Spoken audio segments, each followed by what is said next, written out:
അരവിന്ദ്, ഇവിടുത്തെ പ്രശ്നം എന്താണ്? നിങ്ങൾക്ക് പല സമരങ്ങളെയും പല മുദ്ര കുത്തി ഇല്ലാതാക്കാൻ കഴിഞ്ഞിരുന്നു. ടുക്ടെ ഗ്യാങ് എന്ന് വിദ്യാർത്ഥികളുടെ സമരത്തെ, JNU വിദ്യാർത്ഥികളുടെ സമരത്തെ ആക്ഷേപിച്ചിരുന്നു. ഖലിസ്ഥാൻ ഭീകരവാദികൾ എന്ന് ആക്ഷേപിച്ചിരുന്നു. കർഷകരുടെ സമരത്തെ, പൗരത്വ പ്രക്ഷോഭത്തെ മതം മുദ്രകുത്തി ഇല്ലാതാക്കാൻ ശ്രമിച്ചിരുന്നു. അവരെ ജയിലിലടച്ച് അമർച്ച ചെയ്യാൻ ശ്രമിച്ചിരുന്നു. പക്ഷെ നോക്കൂ, ഈ സമരം നിങ്ങൾ എങ്ങനെ അടിച്ചമർത്തുമെന്ന പ്രശ്നമാണ്. ആരുടെ മക്കളാണ് ഈ സമരം ചെയ്യുന്നത് എന്നുള്ളതാണ് ചോദ്യം. പോട്ടെ, കേരളത്തിൽ നിങ്ങൾക്ക് അറിയാവുന്ന BJP അനുഭവമുള്ള എത്ര ആളുകളുടെ മക്കൾ എങ്ങനെ പ്രതികരിച്ചു എന്ന് ആലോചിച്ചാൽ മതി. കേന്ദ്രമന്ത്രി സുരേഷ് ഗോപിയുടെ മകൻ മാധവ് സുരേഷ് ഗോപി എന്താ പറഞ്ഞത്? പോട്ടെ, കൃഷ്ണകുമാറിന്റെ മക്കൾ, നിങ്ങളുടെ തലസ്ഥാനത്ത് മത്സരിച്ച കൃഷ്ണകുമാറിന്റെ മക്കളുടെ നിലപാട് എന്താണ്? എന്താണ് മോഹൻലാലിന്റെ മകൾ വിസ്മയുടെ നിലപാട് എന്താണ്? ഇതൊരു ജനറേഷന്റെ സമരമാണ്. മുദ്രകുത്തി രാഷ്ട്രീയം പറഞ്ഞ് മാറ്റി നിർത്താൻ കഴിയില്ല. അപ്പോ അവരോട് സംസാരിക്കുക, വിദ്യാഭ്യാസ മന്ത്രിയെ മാറ്റുക എന്നുള്ളത് എത്രയും പെട്ടെന്ന് ചെയ്താൽ അത്രയും ഡാമേജ് കുറയും എന്ന് ഇനിയും തോന്നാത്തത് എന്തുകൊണ്ടാണ്? ഞാൻ അങ്ങയുടെ ചോദ്യത്തിന് മറുപടി പറയും. അതിനു മുമ്പ് ഇവിടെ സംസാരിച്ച അജിത്ത്, അദ്ദേഹത്തിൻ്റെ ന്യായമായുള്ള കൺസേൺസ് ആണ് ഉന്നയിച്ചത്. അത് ചർച്ച ചെയ്യേണ്ട വിഷയമാണ്. ഞാൻ ആ കാര്യത്തിൽ കമന്റ് ചെയ്യാൻ ആഗ്രഹിക്കുന്നില്ല. രണ്ടാമത്, SFIയുടെ പ്രതിനിധി അദ്ദേഹം ഇവിടെ ഇരുന്ന് പറഞ്ഞത് മൊത്തം അദ്ദേഹത്തിൻ്റെ സംഘടനയുടെ കഴിവുകളില്ലേ. ഒരു കാലത്ത് ഈ രാജ്യം അഭിമാനത്തോടെ കണ്ടിരുന്ന ഒരു വിദ്യാർത്ഥി പ്രസ്ഥാനത്തിന്റെ നേതാവ് വന്നിരുന്ന CJP വാഴ്ത്തുപാട്ട് പാടുകയാണ്. നിങ്ങൾ എവിടെയായിരുന്നു സാർ ഇത്രയും കാലം? നിങ്ങൾ എന്താണ് നീറ്റ് വിഷയത്തിൽ നിങ്ങൾ ചെയ്തുകൊണ്ടിരുന്നത്? ഇപ്പൊ CJP ചെയ്യുന്ന സമരത്തിനെ വാഴ്ത്തുപാട്ട് പാടുന്നതിനപ്പുറത്ത് ഈ വിഷയം ഏറ്റെടുത്ത് ഏതെങ്കിലും തരത്തിലുള്ള പ്രതിഷേധം സംഘടിപ്പിക്കാൻ കഴിഞ്ഞ 10-45 ദിവസക്കാലം അല്ലെങ്കിൽ 2 മാസക്കാലം നിങ്ങൾക്ക് സാധിച്ചിട്ടുണ്ടോ എന്ന് സ്വയം പരിശോധിക്കാൻ SFIയുടെ സംസ്ഥാന നേതാവ് തയ്യാറാകണം. ഇവിടെ വന്നിരുന്ന് നിങ്ങൾ വാഴ്ത്തുപാട്ട് CJP പാടുമ്പോൾ നിങ്ങൾ നിങ്ങളുടെ തന്നെ പല്ലുകുത്തി മണപ്പിക്കുകയാണെന്ന് ശിവപ്രസാദ് ഓർക്കുന്നത് നല്ലതാണ്. ഞാൻ അതിനപ്പുറത്ത് വേറൊന്നും പറയാൻ ആഗ്രഹിക്കുന്നില്ല. രണ്ടാമത്തെ കാര്യം, ഞങ്ങൾ മോശമായി വിദ്യാർത്ഥികളെ അപമാനിക്കുന്ന രീതിയിൽ സംസാരിക്കുന്നതാണ് KSU നേതാവിന്റെ ആരോപണം. ഒരു വിദ്യാർത്ഥി പ്രക്ഷോഭത്തെയും ഒരു വിദ്യാർത്ഥികളെയും മോശമായി പറയാൻ ഞങ്ങൾ ആഗ്രഹിക്കുന്നില്ല. ഈ വിദ്യാർത്ഥികൾ ഉന്നയിക്കുന്ന കൺസേൺസ്, അവരുടെ ആശങ്കകൾ പരിഹരിക്കപ്പെടേണ്ടത് തന്നെയാണ്. അതിനപ്പുറത്ത് ഒരു വാദവും BJPക്കില്ല. ഞങ്ങൾക്കും കുടുംബമുള്ളതാണ് സാർ, ഞങ്ങൾക്കും എനിക്കും മക്കളുള്ളതാണ് സാർ. എൻ്റെ കുട്ടികളുടെ ഭാവി ഓർത്ത് എനിക്ക് ആശങ്കയുണ്ട്. ഈ ഇരിക്കുന്ന എല്ലാവർക്കും, ഈ ചർച്ച കാണുന്ന എല്ലാവർക്കും ഉണ്ട്. പക്ഷേ ചർച്ച ചെയ്യാൻ നിങ്ങൾ തയ്യാറാകുന്നതാണ് വിഷയം. രണ്ടാമത് അങ്ങ് പറഞ്ഞു ഈ കാര്യങ്ങൾ ചോർച്ച ഉണ്ടായത് ഗുജറാത്തിൽ നിന്നാണ്. അപ്പൊ അങ്ങ് ഈ വിഷയം പഠിക്കാതാണ് വന്നിരിക്കുന്നത്. നിങ്ങളുടെ സഖ്യകക്ഷിയായ ജാർഖണ്ഡ്, അവിടെ ഒയാസിസ് പബ്ലിക് സ്കൂളിന്റെ പ്രിൻസിപ്പാള് എൻസാഹുൽ ഹക്ക്, ഇംതിയാസ് ആലം, റോക്കി എന്ന് വിളിക്കുന്ന രാകേഷ് രഞ്ജൻ, ഇവരാണ് ഇതിന്റെ മാസ്റ്റർ ബ്രെയിൻ. SBIയുടെ ലോക്കറിൽ നിന്ന് ചോദ്യപേപ്പർ എടുക്കാൻ പോയപ്പോഴാണ് ഈ സാധനം ലീക്ക് ചെയ്യുന്നത്. അത് കൂടാതെ പൂനെയിലിരിക്കുന്ന ഈ ക്വസ്റ്റ്യൻ പേപ്പർ തയ്യാറാക്കിയത്. അപ്പൊ ഇത് വ്യവസ്ഥയുടെ പ്രശ്നമല്ല, ചില വ്യക്തികൾ നടത്തിയ മോഷണമാണ്.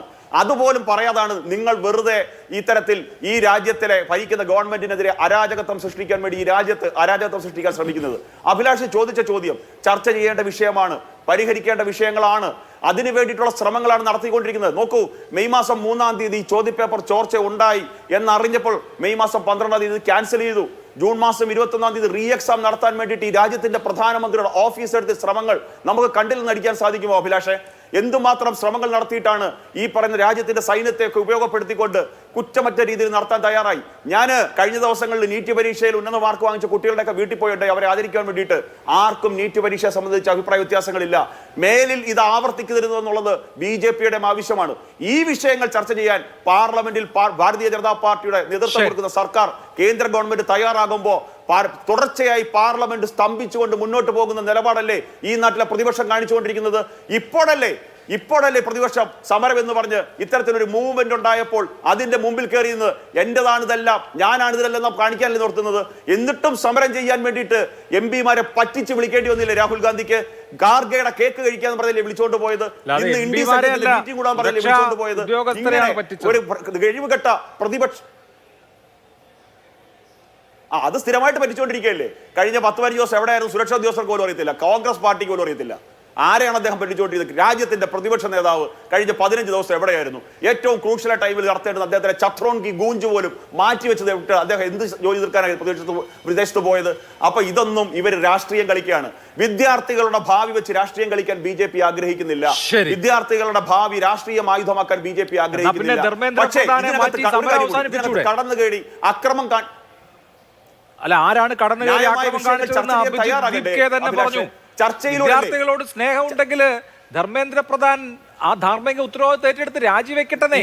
ട്രെയിൻ അപകടം ഉണ്ടായപ്പോ റെയിൽവേ മന്ത്രിമാർ രാജിവെച്ചിട്ടില്ലേ? ഇവിടെ പരീക്ഷാ അപകടം തുടർച്ചയായി ഉണ്ടാകുമ്പോൾ മന്ത്രി രാജിവെക്കണം. മന്ത്രി രാജിവെക്കണം എന്നുള്ളതാണ് വിദ്യാർത്ഥികളുടെ ഡിമാൻഡ്. അത് പാലിച്ചാൽ പോരെ? വിദ്യാർത്ഥികളോട് സ്നേഹം ഉണ്ടെങ്കിൽ.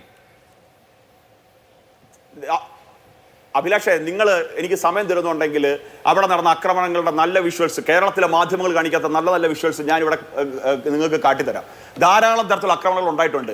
ആ ചർച്ചയിൽ ഈ ആക്രമണം ഉണ്ടായ ദിവസം ഞാൻ മറ്റൊരു മാധ്യമത്തിൽ പങ്കെടുത്ത ചർച്ചയിൽ ഞാൻ ഈ വിഷയം ഉന്നയിച്ചപ്പോൾ CJPയുടെ പ്രതിനിധി ഒരു കുമാരി ഇഷ എന്ന് പറയുന്ന കുട്ടി പറഞ്ഞു അവിടെ ആക്രമണം ഉണ്ടായി, അതിനകത്ത് ചില ആന്റി സോഷ്യൽ എലമെന്റ്സുകൾ അല്ലെങ്കിൽ ചില വ്യക്തികൾ കടന്നു കയറിയിട്ടുണ്ട് എന്ന് സമ്മതിക്കാൻ ആ കുട്ടി തയ്യാറായി. ഇത്തരത്തിൽ ഈ നാട്ടിൽ അരാജകത്വം ഉണ്ടാകാൻ ശ്രമിക്കുന്ന ആ അരാജകത്വത്തിലൂടെ ഏതെങ്കിലും ഈ രാജ്യത്തെ അസ്ഥിരപ്പെടുത്താൻ ശ്രമിക്കുന്ന ചില ശക്തികൾ ഇതിനകത്ത് കടന്നു കയറാൻ ശ്രമിക്കുന്നുണ്ട്. ഞങ്ങൾ വിദ്യാർത്ഥികൾക്കെതിരെയല്ല അഭിലാഷ്, ചർച്ച ചെയ്യാൻ തയ്യാറാകുക, ചർച്ചയിലൂടെ വിഷയങ്ങൾ പരിഹരിച്ച് നമ്മളുടെ വ്യവസ്ഥിതി കറക്റ്റ് ചെയ്ത് സിസ്റ്റം ശരിയാക്കി നമുക്ക് മുന്നോട്ട് പോകാം. ഞങ്ങളുടെ സമരത്തിൽ നുഴഞ്ഞു കയറി കല്ലേറും കുഴപ്പങ്ങളും ഉണ്ടാക്കുമെന്നുള്ളതാണ് സമരം ചെയ്യുന്ന ആളുകളുടെ ഭയപ്പാട്. ഞാൻ അങ്ങയിലേക്ക് വരാം.